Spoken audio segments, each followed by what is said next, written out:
Halo semua, pernah nggak kamu bayangin punya HP jadul yang layarnya kecil, masih pakai keypad, tapi bisa buka YouTube, WA, browsing, bahkan buka Google Map?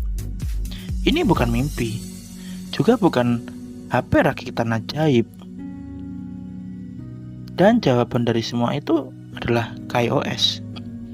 Sebuah sistem operasi yang bikin HP sederhana jadi pintar, tanpa bikin kantong bolong atau daya cepat habis.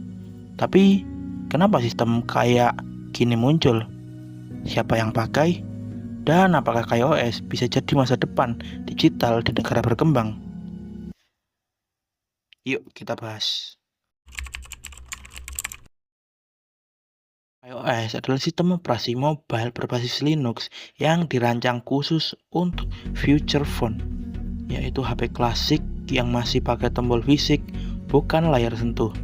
Tapi jangan salah, meski tampil sederhana, iOS bisa melakukan banyak hal yang bisa kita temui di smartphone, mulai dari chattingan WhatsApp, cari arah di Google Map, nonton YouTube, sampai buka Facebook.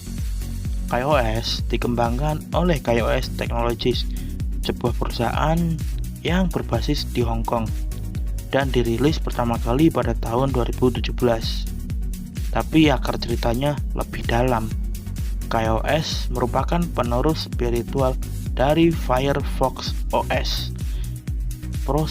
proyek sistem operasi open source dari Mozilla yang sempat dikembangkan untuk smartphone murah, tapi tutup pada 2016. Alih-alih menyerah, tim dari KaiOS melihat peluang besar dari tulang belulang Firefox OS untuk mereka menghidupkan kembali dengan pendekatan yang lebih fokus membawa HP internet ke HP murah. Pertanyaan sekarang, kenapa dunia butuh KaiOS? Bukankah Android dan iOS sudah cukup mendominasi? Jawabannya sederhana, tapi penting. Masih ada miliaran orang di dunia yang belum punya akses smartphone modern. Entah karena harganya terlalu mahal, koneksi internet terlalu lambat, atau karena mereka merasa HP canggih itu terlalu ribet. KaiOS datang sebagai solusi. Ia mengisi celah antara HP jadul dan smartphone murah tapi bisa internetan. Sistem ini dirancang untuk perangkat dengan RAM hanya 256 MB hingga 512 MB aja. Sangat hemat sumber daya. KaiOS bahkan cuma soal teknologi, tapi soal inklusi digital, memberi akses ke dunia online buat orang tua, pelajar di pelosok, atau siapa saja yang sebelumnya nggak terjangkau.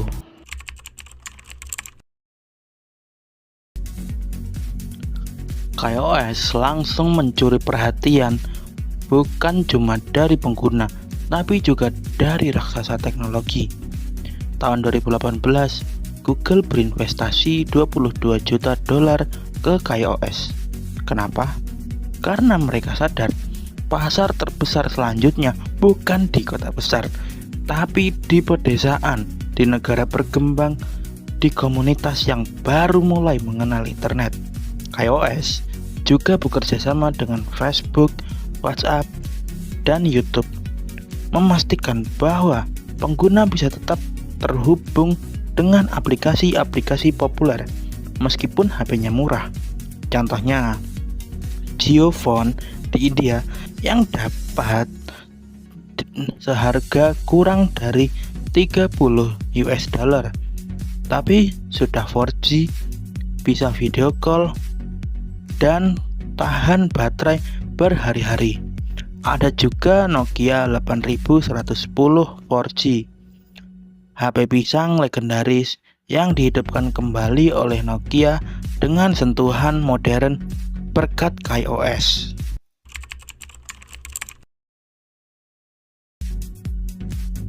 Jangan remehkan KaiOS hanya karena tampilannya sederhana. KaiOS punya toko aplikasi sendiri, yaitu KaiStore, yang mana kamu bisa unduh WhatsApp, YouTube, Google Map, Google Assistant, bahkan TikTok versi ringan. Dan meski HP-nya kecil, fiturnya lengkap. Yang pertama 4G, Wi-Fi, GPS, bahkan NFC. Kedua, browser built-in untuk akses internet. Ketiga, voice assistant seperti Google Assistant. Yang keempat, baterai super awet karena sistemnya ringan.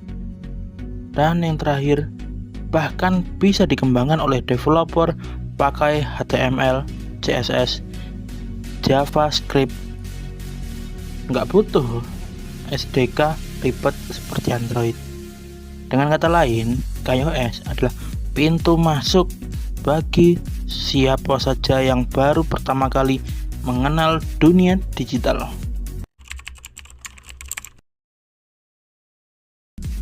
Target utama KaiOS bukan pengguna gadget premium, tapi mereka yang butuh fungsi bukan gaya.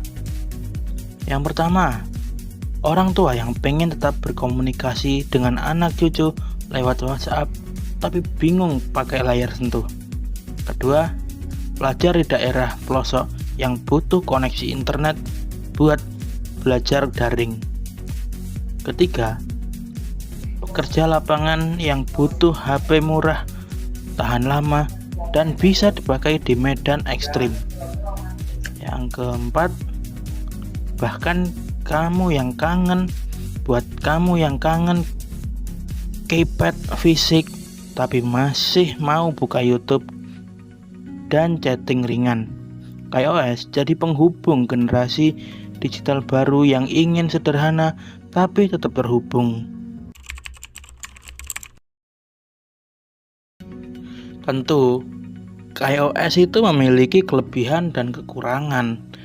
Kelebihan yang pertama, super ringan dan hemat baterai. Yang kedua, bisa digunakan di HP seharga di bawah 500 ribuan. Yang ketiga, mendukung aplikasi populer. Dan yang keempat, ideal untuk wilayah dengan infrastruktur digital terbatas. Dan kekurangannya yaitu yang pertama, jumlah aplikasi terbatas dibanding Android, tapi ya wajar lah. Yang kedua, navigasi masih berbasis tombol, butuh adaptasi. Untuk yang sering pakai smartphone agak kesulitan sih. Tapi untuk yang sudah sering dari kecil memakai HP-HP jadul itu pasti bisa. Yang ketiga, tidak mendukung multitasking berat. Ya iyalah, wajar. Yang keempat, beberapa aplikasi belum tersedia bagi semua pengembang. Tapi meskipun punya batasan, KaiOS tetap berhasil menjangkau segmen pasar yang selama ini diabaikan.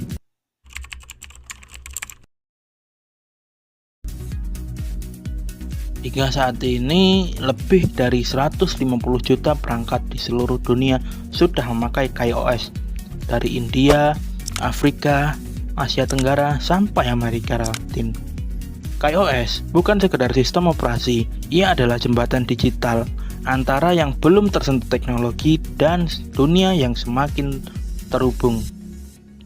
Dan di saat banyak brand fokus ke ponsel flagship, KaiOS fokus ke misi sosial, menyambung lebih banyak orang ke dunia nyata.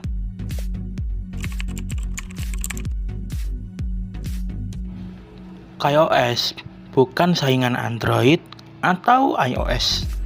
Ia tidak berusaha jadi yang tercanggih, tapi dia punya peran penting menyederhanakan teknologi agar bisa dijangkau semua orang. Kalau kamu pernah pakai HP KaiOS atau pengen coba bikin aplikasi KaiOS dengan teknologi web sederhana, share cerita kamu di kolom komentar.